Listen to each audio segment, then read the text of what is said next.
Welcome to Explainer Insight. Today, I'm going to explain a war drama movie called Beasts of No Nation, released in the year 2015. The movie begins with a group of kids playing while a voice of a kid narrates that their country is currently at war. The kid named Agu sells a broken TV, which he calls imaginary TV, to a man, but he declines. Fortunately, he's able to sell it to a soldier. Agu and his family are living in the buffer zone where it is safe from the war at the moment. At home, we see Agu's family living peacefully. His mother takes care of him and his siblings while his father, who was a teacher before the war, became the sector chief and helps the refugees that come to the buffer zone. One day, Agu, with his brother and friends, block the road with a branch and ask drivers for money. When a crazy old woman appears, scolds them and calls them thieves back at home. Agu's family is happily eating when his father notices his TV. It turns out that Agu purposely breaks the TV to sell it. Agu quickly runs and hides from his father. The next day, the current situation of the war is being broadcasted in the radio, but Agu is not listening. He's busy making fun of his sleeping grandfather. Then we see trucks of soldiers arrive in their village. During a meeting, the majority decided that the women and children will flee to the city's capital, while men will stay to protect their properties. At home, Agu's mother and father are arguing about the fleeing while he and his older brother are playing a board game. The next day, the father arranges for his wife and young children to go to the city. But Agu can't come. His father tries to bargain with the driver, but fails, having no other choice. The father just promised his wife that they will find them when everything is done. In the end, Agu, his father, brother and grandfather are left in the village. Afterward, we see Agu and his family evading bullets from a shootout happening. Fortunately, they manage to hide. Agu's father is peeking outside, watching the rebels and government soldiers exchanging bullets. But he's surprised to see a cannon facing their direction upon hitting the place where they are hiding. Others try to flee but get shot as soon as they open the door. Agu and his family, along with the other men, surrender to the government soldiers. Outside, the forces round up the men and ask if they are affiliated with the rebels, which Agu's father quickly denies. Agu's father introduces himself as the sector chief and says they are just ordinary citizens protecting their properties. But the soldier calls on the crazy old woman and asks if she knows the men, to which she responds that she didn't. She also adds that they are probably rebels whose father tries to reason and tell the soldiers that the woman is crazy, but the soldier sentences them that they are enemy spies and executes them. Agu and his brother quickly run as per their father's order while he shot along with other men. Unfortunately, Agu's brother is also killed during their escape and Agu is the only survivor. He continues to escape through the bushes where he spent days of walking and running away. One day he sees a kid and immediately follows him. But it's already gone. Afterward, we see Agu caught up in a shootout and is attacked by the kid he saw before. Other men show up and turn out to be the Native Defense Forces or the NDF soldiers. They capture Agu thinking that he's one of the enemies. Then the man known as the commander, the leader of the NDF, arrives and asks about Agu. He asks who brought him, to which another child soldier named Striker responds that he does. Commander then asks Agu what he's doing there, to which Agu responds by telling him what happened to his family. The commander asks him to say his name proudly and decides he will join NDF. He will train along with the others. Afterward, they march back to their camp at the camp. Everyone pays their respect to the commander. Meanwhile, Agu is given to another soldier to train. Later we see him with other soldiers. But he's the only one not eating. He asks for some food, but a soldier tells him that only soldiers can eat. Then we hear the commander calls on Striker. The scene changes to Agu starting his training. He's also praying to God to see his mother. Attah Icy says that the NDF is winning the war. Little by little, we see them being lectured by another soldier about their rights and how the enemies are taking it from them. Afterward, we see Agu, along with other children, become formally part of the NDF after undergoing training, a ritual for blessing and initiation. Then the commander orders them to clear the area as they are about to move out. The next day they go on an ambush mission on a bridge waiting for the right timing. They successfully ambush the enemies. The commander then calls on Agu and orders him to kill a man that they've captured. The man begs and says he's just a student, but the commander hits him. Agu is hesitant to kill the man, but with the commander provoking, he has the man's head with a machete. The commander then orders Striker to help Agu and the two hack the man to death. Afterward, the commander orders to Icy to give Agu a gun. Upon receiving it, Agu falls on his knees and throws up.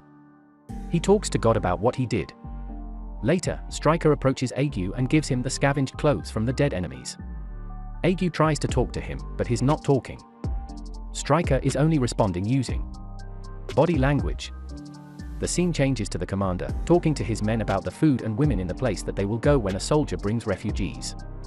He tells the others that the enemies already captured the town of the refugees. The next day we see 2 IC's unit leading and taking back a bridge. He asked for backup from the commander, but he only emphasizes the importance of Ike's mission. He then calls on AGU and lets him watch the battle using a gun scope. Afterward, they charge into the field. Fighting night falls. Stryker brings AGU to the commander, where he praises Agu's performance.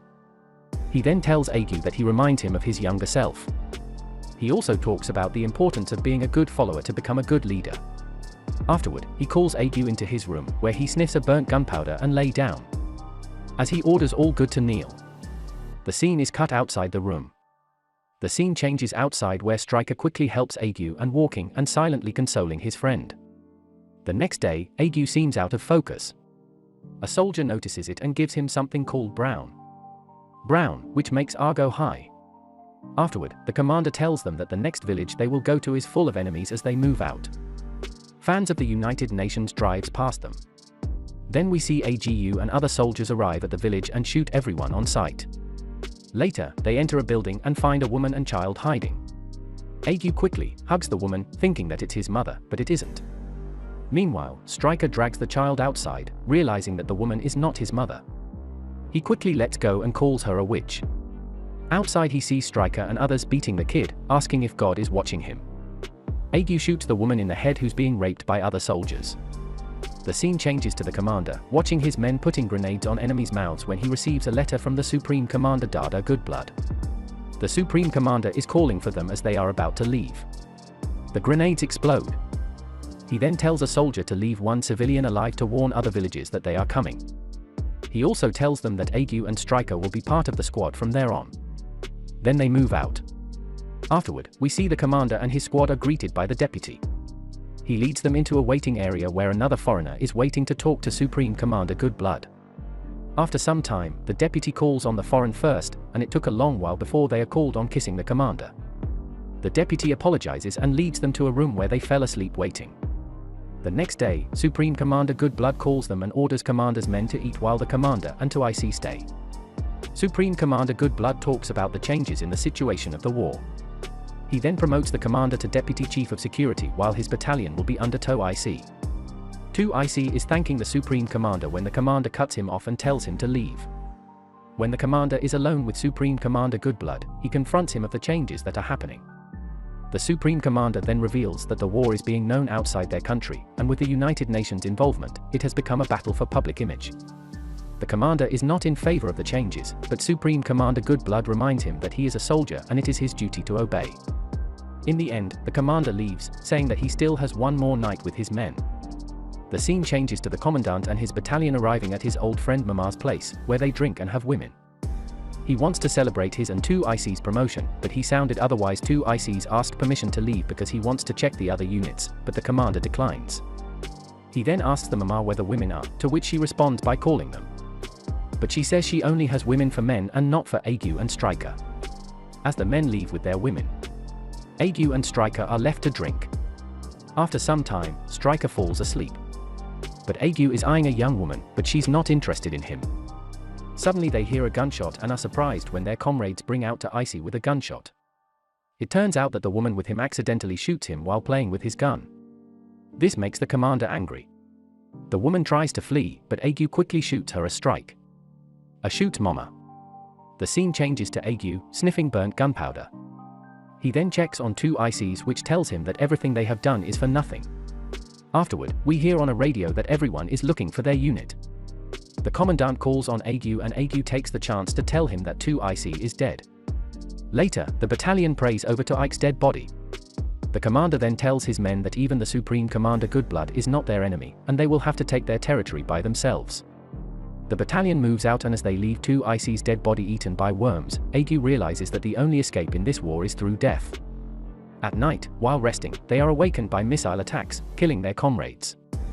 One morning comes, they continue moving, but strike. It didn't want to go.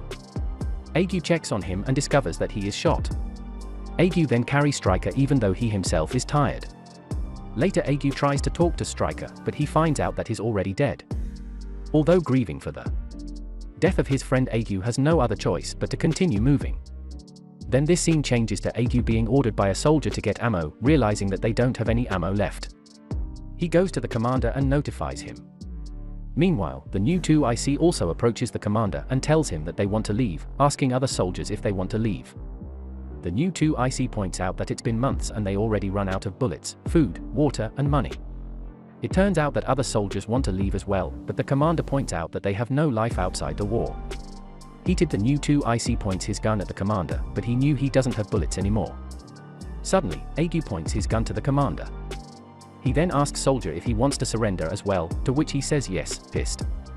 The commander tells them to leave. Confidently assures them that they'll come back to him after they realize that they made the wrong decision, thinking that Agu will stay with him. The commander is surprised to see Agu walking away with other soldiers. Then we see Agu and the other surrendering. Agu, along with other young soldiers, are sent to a missionary school where they are being counseled. However, Agu is having a hard time joining other kids in playing and is experiencing nightmares. Then Preacher and Randy, Agu's comrades from the NDF, run away and rejoin the war after realizing that the commandant's words are right. The next day, Amy, a counselor, talks to Agu and convinces him to open up. But Agu is afraid that if he tells her what he experienced and what he did, he will look at him as sort of a beast. Instead, he starts telling her about his family. The movie ends with Agu finally joining other kids for a swim and finally having fun. That was all from the video. I hope you liked it. Subscribe for more content like this and hit the like button to help us out. Also, leave a comment if you want us to explain your favorite movie. Until next time, take care.